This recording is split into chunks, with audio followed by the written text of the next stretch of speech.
Okey, selamat pagi murid-murid. Kita sambung lagi pembelajaran kita pada hari ini, iaitu mata pelajaran Pendidikan Moral tahun 4 dan tajuk kita hari ini ialah Sikap Adil Kehidupan Aman. Baik murid-murid, pertama cikgu nak kamu buka buku teks kamu, buku teks Pendidikan Moral, muka surat 66 ya. Jadi kamu boleh lihat pada buku teks kamu itu untuk lebih jelas, ataupun kamu boleh juga berpandukan pada slide yang cikgu tunjukkan ya. Baik, kita tengok tajuk kita dah masuk unit 8 ya. Tajuk kita ialah Sikap Adil Kehidupan Aman. Maknanya apabila kita bersikap adil, kehidupan akan menjadi aman ya. Okey, dia kata situ hayati perbualan di bawah, Thomas, Fauzi dan Mugilen dikehendaki mengedarkan risalah penyakit tangan, kaki dan mulut HFMD di kawasan kejiranan mereka. Jadi ringkasan nama penyakit tangan, kaki dan mulut ini ialah HFMD ya. Okey.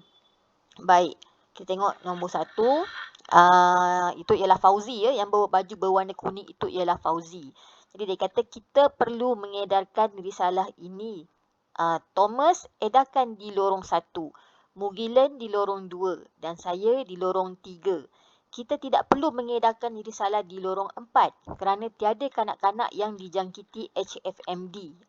Makna lorong 1, 2 dan 3 dah ada kes ya kanak-kanak yang dijangkiti penyakit HFMD ni. Tetapi lorong 4 tak ada lagi kanak-kanak yang kena penyakit ni. Jadi Fauzi mencadangkan supaya tidak perlu edarkan risalah. Risalah ini murid-murid adalah satu kertas yang kadang-kadang ada buat macam gambar di dalamnya, penerangan supaya mencegah penerangan apakah itu penyakit HFMD, apa puncanya terjadi penyakit itu dan bagaimana langkah-langkah mencegah. Jadi bila diedarkan kepada semua penduduk taman, mereka akan maklum mengenai kewujudan penyakit itu di taman itu ya. Jadi bila dia dah maklum, mereka akan ambil langkah berhati-hati supaya dapat mencegah, supaya tidak dijangkiti penyakit tersebut. Jadi penting sebenarnya kita nak edarkan risalah ni ya. Tapi Fauzi kata lorong 4 sebab tak ada kanak-kanak kena, tak payah edar. Jadi kita tengok nombor 2 tu ya. Yang itu adalah Mugilen ya.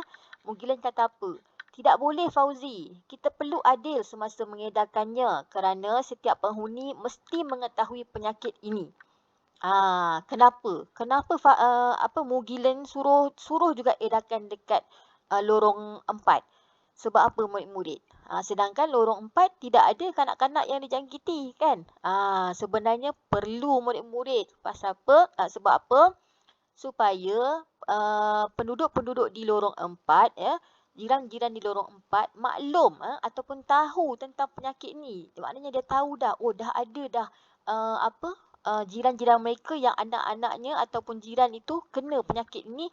Jadi mereka akan mengambil langkah berjaga-jaga dan berhati-hati untuk mencegah daripada tidak dijangkiti penyakit ini.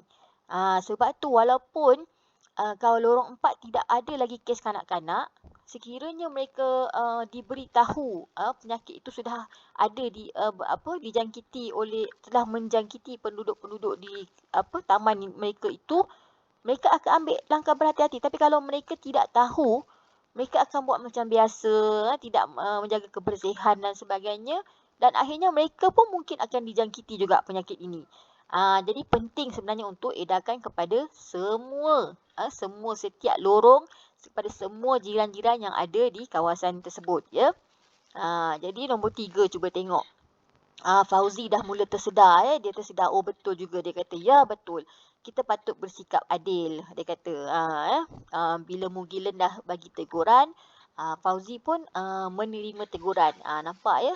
Jadi macam kita lah murid-murid ya, apabila rakan-rakan kita menegur kita mengenai satu perkara yang baik, kita jangan marahkan kawan kita. Kita patut berterima kasih ya dan ikut cakap kawan tu ya. Sebab kalau pesanan dia pesanan yang baik kan.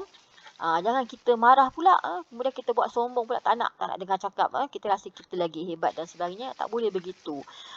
Jadi seterusnya, kita tengok nombor 4, Mugilen cakap lagi ya. Kita juga patut memberikan layanan yang sama tanpa mengira kaum semasa mengedarkan risalah.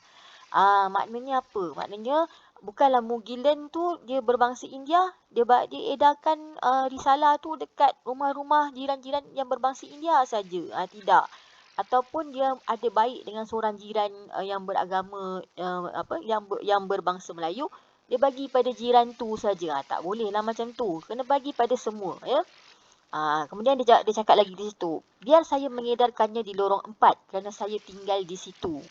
Nampak? Jadi dia menawarkan diri untuk mengedarkan di lorong 4. Sedangkan setiap seorang dah ada tugas kan. Macam Thomas edar kat lorong 1, Mugilen kat lorong 2, Fauzi dekat lorong 3. Tapi Mugilen ni bagus ya, murid-murid, maksudnya ada sifat yang baik dalam diri dia. Dia tidak kisah, dia nak tambah maksudnya dia sudilah untuk mengedarkan di lorong 4. Kebetulan dia pun tinggal di situ kan. Jadi dia macam seolah-olah buat edarkan di 2 lorong.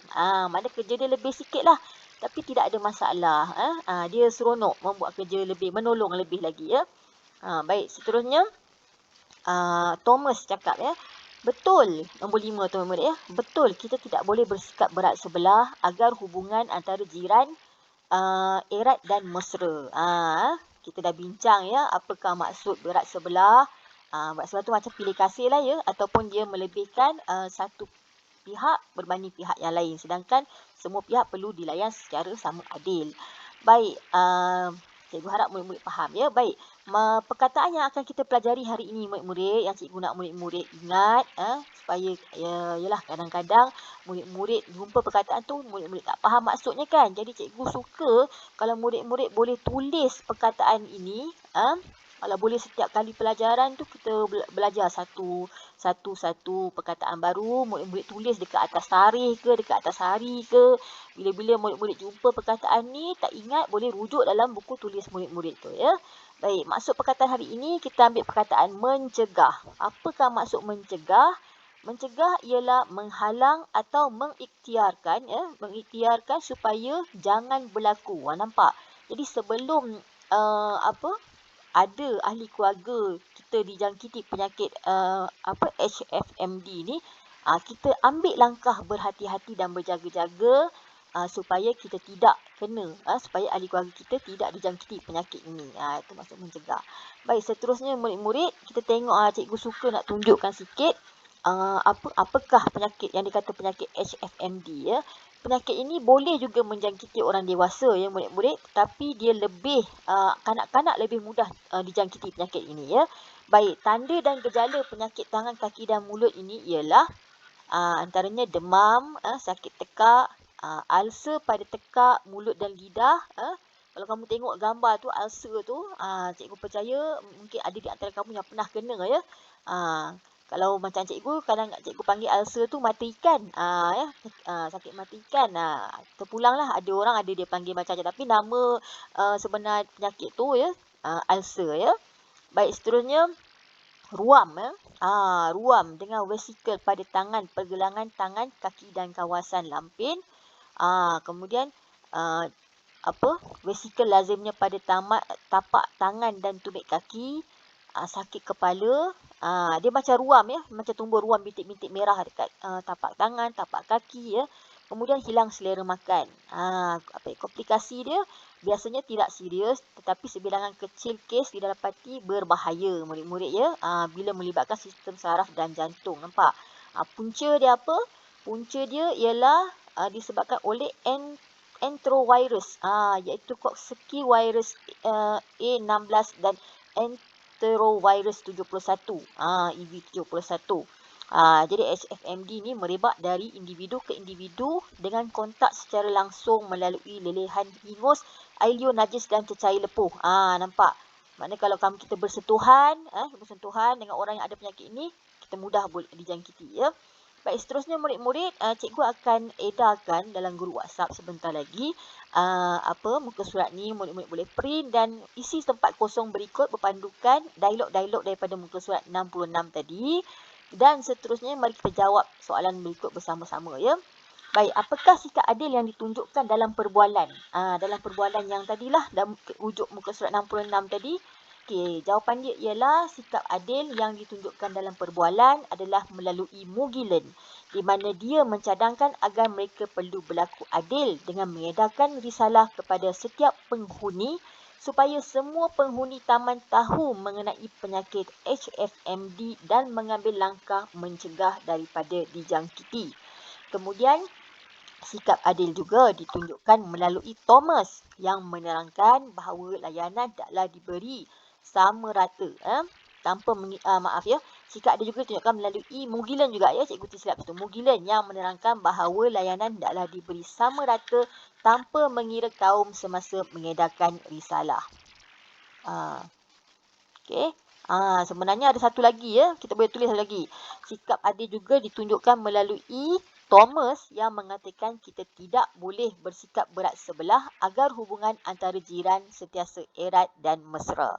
Okey, seterusnya murid-murid. Soalan 2. Mengapakah kamu perlu membuat tindakan dan keputusan yang adil terhadap jiran? Jawapan dia ialah kita perlu membuat tindakan dan keputusan yang adil terhadap jiran supaya kita tidak bersikap berat sebelah dan agar hubungan antara kita dan jiran menjadi semakin erat dan mesra. Okey. Yang ketiga, apakah yang akan berlaku jika kamu tidak menyampaikan maklumat kepada semua jiran? Okey, sekiranya kita tidak menyampaikan maklumat kepada semua jiran, maka ada jiran yang tidak tahu mengenai penyakit HFMD dan tidak mengambil langkah berjaga-jaga untuk mencegah daripada dijangkiti penyakit tersebut.